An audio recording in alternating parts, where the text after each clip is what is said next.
पूर्वीच्या कथांना आम्ही पुसल कवच, तुझ्या गडाचे दगड कधी येऊन तू वाच, कसे विसरतो रे आम्ही आम्हा साऱ्यांचा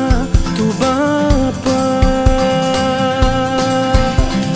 मनामधी नाही भाव तरी पूजतो